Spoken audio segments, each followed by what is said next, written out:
On Autoline This Week, my guest is Ralph Gilles, the head of all design for the Chrysler Group and the CEO of the SRT brand, Street Racing Technology.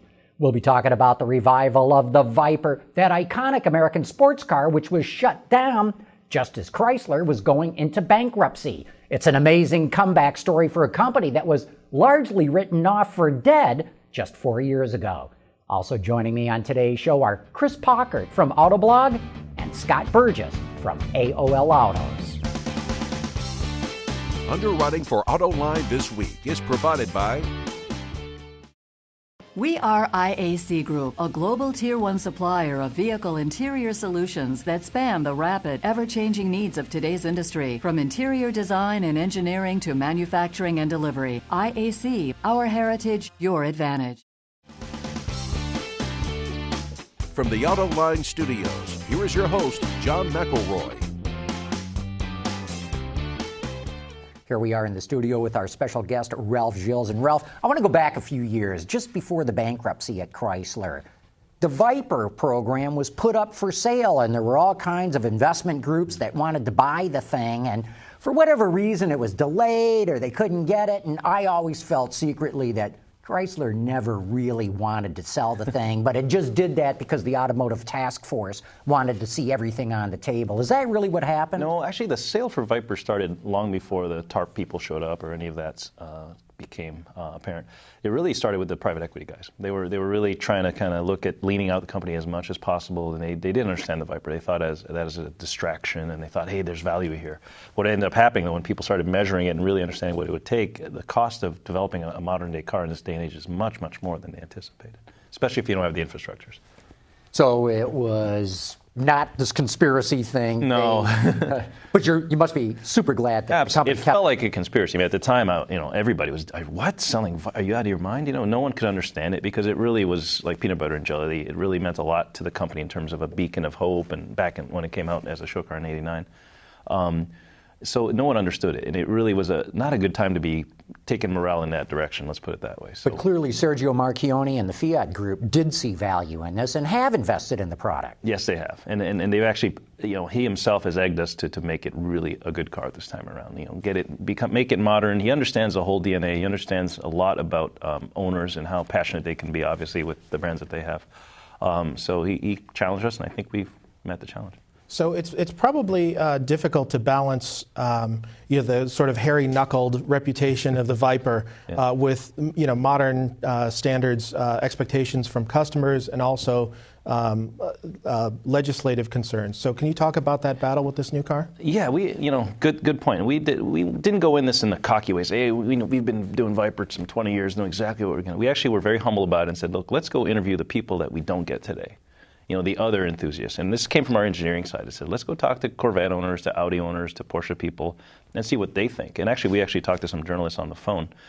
And pretty much what you said. They said, yeah, a lot of hairy knuckle stuff, but the car's a little intimidating to drive. It's a little crude. The interior's not up to snuff for the kind of money you're asking. You know what I mean? So we took that all to heart. And I've been interviewed and I said this, it's like it hurts your feelings when you hear it. But we do all of our product today. We put a war room together, say, here are the negatives, here are the good things to keep, here are things to leave, here are things to improve, and then we start white spacing the opportunity. How could you blend? And when you put a cocktail like that together, the end result is better than we expected, because we did nix a lot of the negatives. And when people discover the car, they'll realize, wow, we didn't lose the essence of the car, but we made it much more livable. Every time we see that, or we hear that the end of the real powerful cars and these kind of sports cars are it's fading. Along comes the next Viper. Along comes all of these Mercedes AMGs. Are we seeing a real revival in these sports cars, or just the next step? I think that you could have argued that back in OPEC days. You could argue it back in the 40s. There's always probably been this that kind of stuff is fluff or whatever. But performance is a constant. I think there's always going to be. As long as you have the industry and you have passionate car lovers, there's always going to be this performance. Now, I think the way we're approaching it is to make it more exclusive. We realize the volumes are not going to grow tremendously, but the ones we do have, we protect, and we make the car a little more bespoke, a little more exclusive, take care of that customer, because we're finding the people that are into it are willing to spend a surprising amount of money to kind of take care of their habit, so to speak.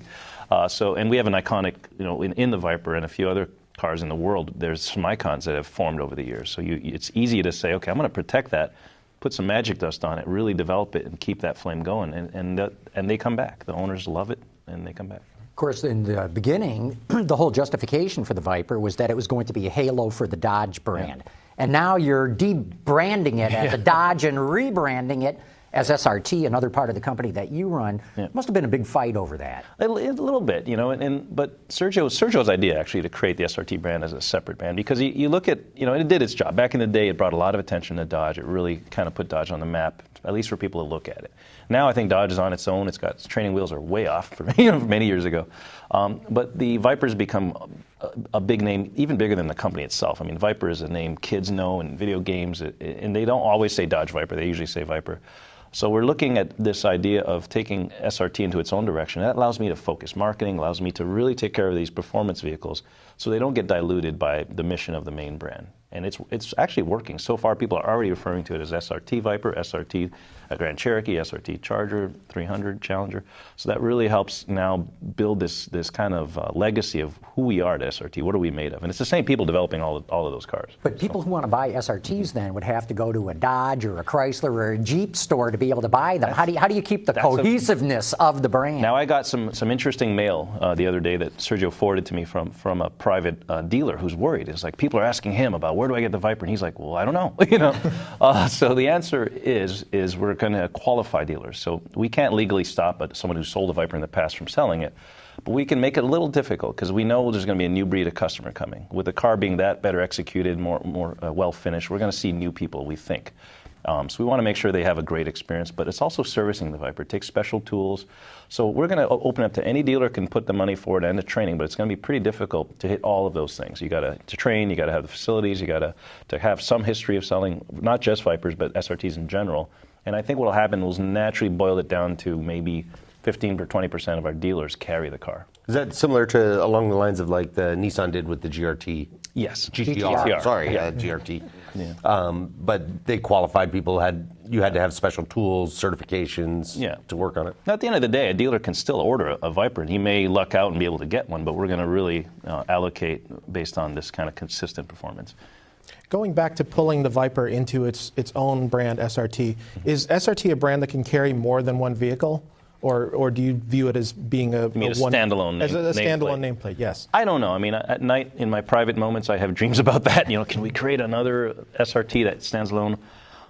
Why not? I think the SRT name has pretty good presence, especially among the enthusiasts. They all are starting to know what SRT means and stands for. So there may be a time, but right now I'm focused on launching the Viper and do a good job at that. So let's talk a little bit about design, too. How do you balance both running SRT with the Viper, and that's got to eat up a lot of your time, and yet you're the head of all design at the Chrysler Group? John, it's simple. It's a good team. A really, surrounded by some excellent men and women in design office. And we have been together a long time. We almost finish each other's sentences. There's a great camaraderie there. So I trust my guys a lot, But I get in there, and I can be obtrusive sometimes, because when I do go in, I can, make some dust and stuff. But at the same token, they bring a lot of great stuff to me. So managing it is a pleasure. I mean, in my job right now, I wake up every day, I'm like, oh my God, I'm so lucky to have this wonderful balance of a challenge, yes, managing all this stuff is a challenge, but also having a great team that I can rely on and know they got my back. And that's the same in the SRT side with the engineers, and the same with the marketing and also design. And I imagine you've got to connect with the Fiat people too, the head of Fiat design, right? Is that do you report up through Fiat on the design side of things, or how does that work? His name is Mr. Ramaciotti. Lorenzo Ramaciotti runs the global. He's kind of the global design rep for all design in the companies, but he doesn't really worry about my day-to-day so much. We do connect weekly, but it's more exchanging notes kind of thing. Hey, what are you working on? Because as we go forward, we're starting to share more and more platforms. So it would behoove us to know what the hard points are, so we don't do anything silly. And if there's synergies, great, we can tackle those together. So we have a great relationship. He's coming this week. We're going to hang out together, and he tours the studios, as I did 3 weeks ago. I went to Italy and I toured his studio. So it's really I think it's in that way we're equals in terms of design heads, but he's definitely the boss when it comes to reporting out to the board or things like that. Is SRT big enough now where it can get in early on a vehicle's development that may or may not end up having an SRT specific model? Are you giving feedback on suspension tunings, baseline settings for powertrain? I'd be lying to you if I said for the Dart, for example, if we looked at the Dart and said we already have an SRT. No, we know the platform's good. We know it has a great bones. It's a nice stiff structure. So we're dreaming about it and we're looking. And I can't. My email's full of when are you going to build the SRT for? Now, on the other hand, the 300 Charger and Challenger, we knew those cars were going to be SRTs from day one, especially a second generation. So, of course, we went in and said, hey, this time around, because the first time, no. They were we took an existing platform and we tried to make an SRT. Yeah, we did make an SRT. This time around, yes. We went in there and said, hey, if you could help us out here with, with the camber. Actually, the negative camber was a big change because they're fixed mounting points. And actually, the base car program took it on as well. So the new 2011s and 12s benefited from some SRT know-how and vice versa. So in the company, it's almost symbiotic now. In Chrysler on a whole, on the design side, where are you really concentrating your work? Where do you think, which brand needs? Wow, that's a tough question, Scott. I think they all need a lot of love. What's happening now, the brands have become very different. In the past, we are all guilty of badge engineering. Every company's gone through that stage. But now we're really designing specifically for brands. And what I've done is I've broken the brands into, each has their own brand head. And that designer will sit in a staff meeting of the commercial brand head, right? And that allows them to understand, okay, where are they trying to take the brand, whether it's international. Jeep, for example, is probably the most challenging because it truly is our international brand. That is in every corner of the globe. And all the markets have their own specific need. Unlike Mr. Wellburn, who's got 12 studios throughout the world, I only have one.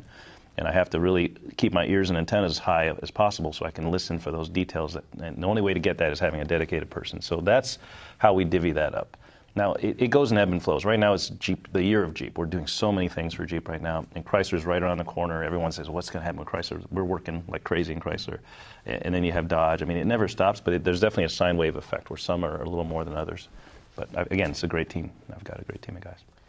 You have all motor racing for the Chrysler Group reporting to you. And Chrysler wants to export a lot more cars around the world. Are you looking at any international motor racing programs to spread the word? See, when you're around journalists, you have to be careful because at the Detroit Auto Show, I was interviewed by some journalists from Australia. And I love V8 touring cars, right? So I made a comment. He goes, "Would you ever race the 300 in Australia?" And I go, why not? And that little comment, the why not comment, has caused me a lot of problems. But it's interesting. In motorsports, you have to be careful because in some of those places we're not big players, right? And it takes big budgets to do any significant thing in racing.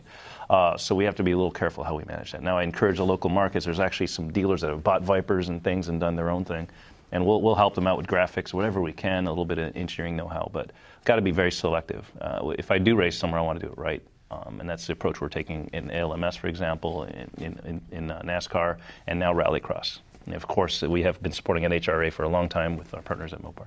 And of course, in NASCAR, the biggest motor racing series in the United States, the one lead team that you had, the Penske team, announced it's going to leave Dodge and go to Ford. Anything that you can update us on next year's plans for NASCAR? In a way, of course, we were caught off guard. It wasn't something Mr. Penske and I were in the middle of negotiations, and he just wanted a longer-term contract. He wanted something that was 5 years long, and we couldn't offer that. So he went with Ford, and I don't blame him. And what I'm trying to do right now is focus on, if I can give him his first championship in NASCAR, I will. And that's how we're approaching this year. And we're doing well. Brad is doing consistently well. We've solved a lot of fuel injection. You would think is a mature technology. Oh my God, has it been a challenge in NASCAR with the fine particles? We've had to deal with filtering. You name it. We've come across a lot of issues that we dealt with probably 20 years ago in the production world.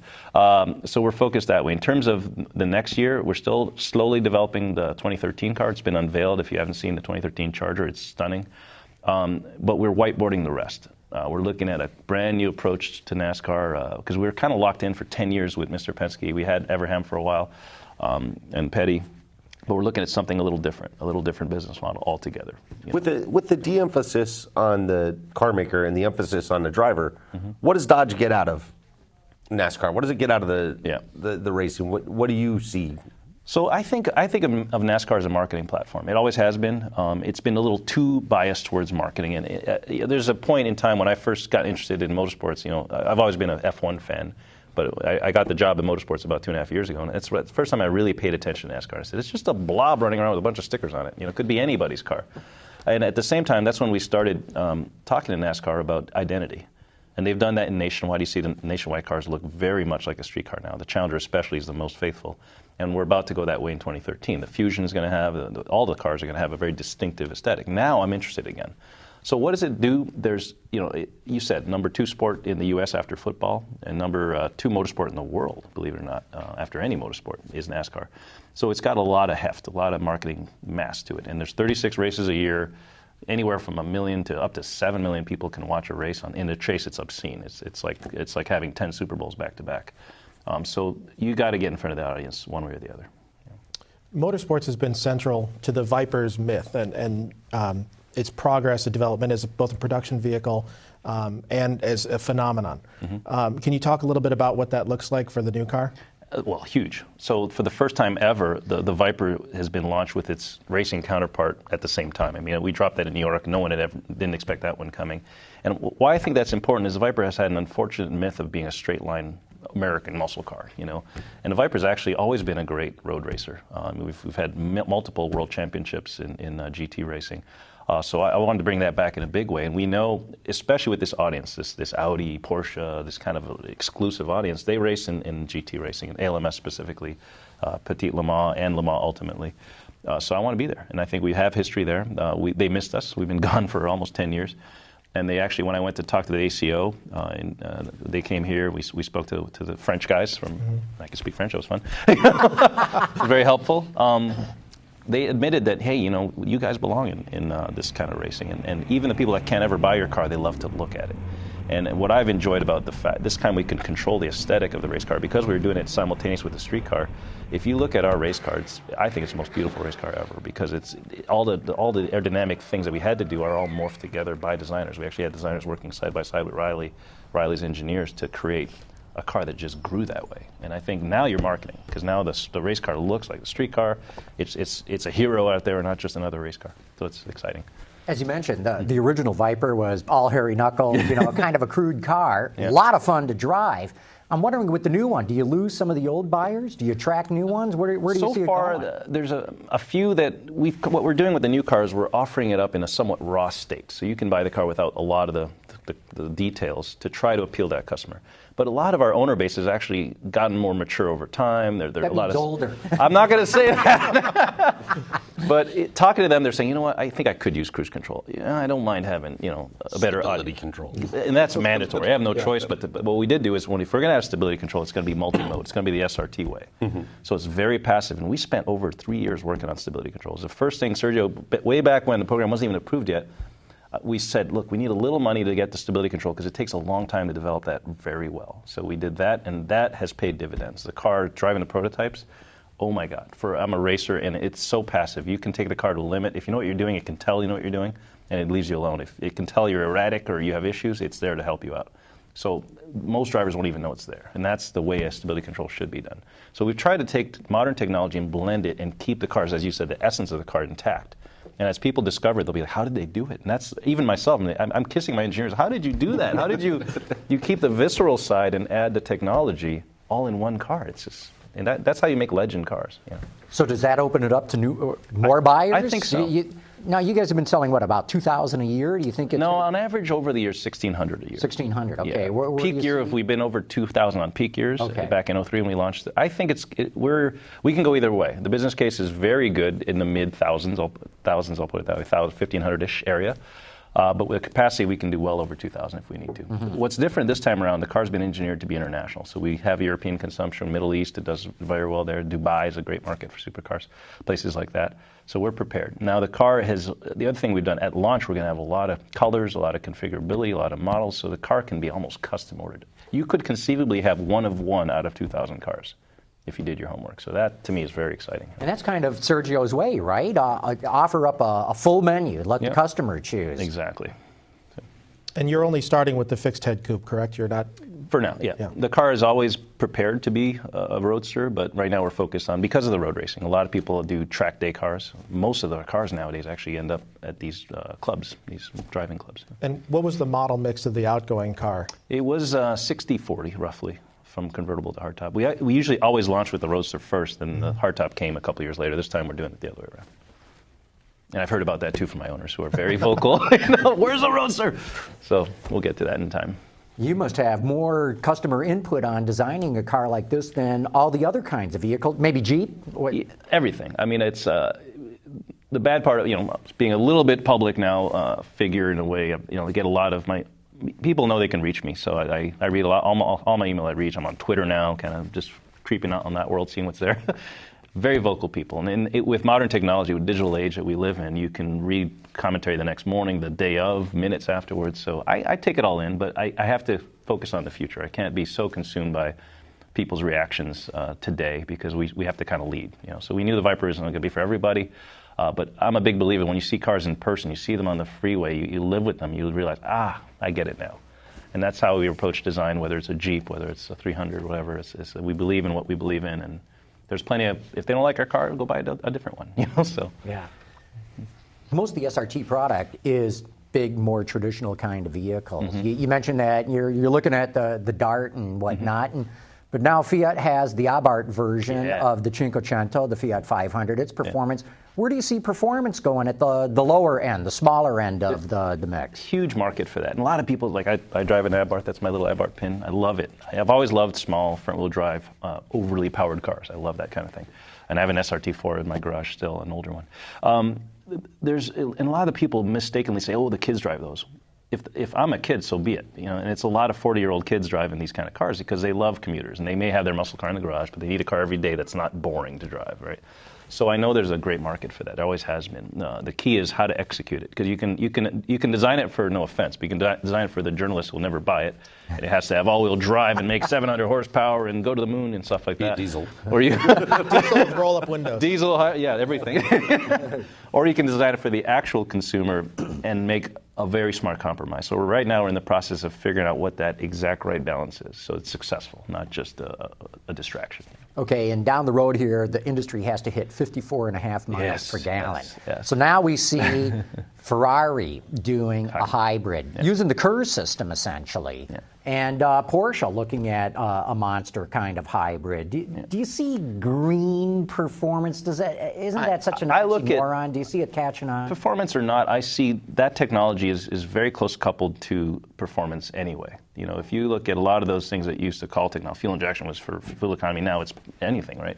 So F1 is a great test bed for that stuff, but what I look at is I want to use SRT as a technology proving grounds.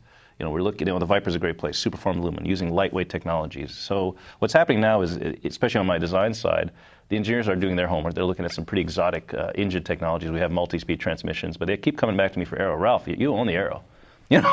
You owe me another 10, 15 counts of drag you got to get rid of. And I'm like, wow. So we're starting to really, we've been looking at aero more than ever. If you look at the Dart, top to bottom, underneath the car, everybody's done their part to get the aero as good as possible. But there's yet more then. But you have to start dramatically changing the styling of a vehicle to really get to the next level of aero. Or what about active aero? I mean, yes, you've got the shutters. The louvers. The Ram has the shutters. The Dart will have shutters on the Eco version, and it's available. So but it's all the above. It's just like everything else. Now everybody's got to come to the party. It's not just low rolling resistance tires or whatever. It's everything. So that's the way we're looking at it. We're discussing fuel economy. At every time we do a product approval, we discuss fuel economy before, during. So we really think everybody's tasked with, what they can do to help. So you can never look at those kind of things and say they're impossible. It's better to just put your head down and try to figure it out. Mm-hmm. But you don't see the green crowd buying a performance green vehicle, or the performance crowd buying a performance green vehicle. I get like right now we have MDS in all of our SRTs except for the manual Challenger, and I get owners thanking me for what we've done with the SRT at Grand Cherokee. I'm like, what? It barely gets 20 miles per gallon. He goes, well, if I hypermile it, if I keep it in 4-cylinder mode, so even the most enthusiast driver, he's got a long commute and he plays with it. I have a commission. If I can stay under 65 miles, the thing will get 22 miles per gallon. I'm like, there you go. So it can coexist. So we make it on our owners now. We're looking at eco buttons and different things. With the 8-speed coming in the future, that's really going to make a huge difference. So we're chipping away at it. We always have an eye on economy as well as performance. We can balance it too. Scott mentioned diesel in passing. What about diesel performance? I mean, it's got great driving characteristics, especially for North American consumers, monster torque, and you can beat on them all day long and they still return great mileage in a way that a hybrid doesn't seem to be able to do. So I agree with you. First of all, the problem with the diesel is very, very expensive. The technology is 4 times the cost of our standard technology. In Europe right now, we have a lot of know-how in diesel. We're bringing diesel there. So I'm going to look at it there. I think there's a good playground. Performance diesel is happening in droves over there. And I'm thanking BMW and Audi because they're doing a great job dispelling the myth of diesel in the States. By racing, by doing advertising, by pushing it, they're kind of clearing the weeds for us. So there'll be a time when diesel makes a lot of sense stateside. It's also the tailpipe, all of the ingredients that you need to keep that clean is one of the more difficult. Yeah, there's a lot of costs in what we call the after treatment. The catalytic converter is huge. Now you have the DF fluid that you have to have really to get to the next level. And then, of course, the powertrain itself is very expensive because of the 29 bar fuel injection versus, whatever it is, 2 bar. The good news is in 2014, I think it is, Europe goes to Euro 6, and now their emission standards match our emission standards, and that's going to be able to commonize emissions equipment and drive the cost. And even China's going to bin 5 and eventually the same, so yeah. Hey, we're out of time. Ralph Gilles, thanks so much for coming on the show. It's really good having you here. Scott Burgess, Chris Paukert, great having you guys here too, and want to thank all of you who tuned in, and please join us again here next week for Autoline This Week. Underwriting for Autoline This Week has been provided by We are IAC Group, a global Tier 1 supplier of vehicle interior solutions that span the rapid, ever-changing needs of today's industry. From interior design and engineering to manufacturing and delivery, IAC, our heritage, your advantage.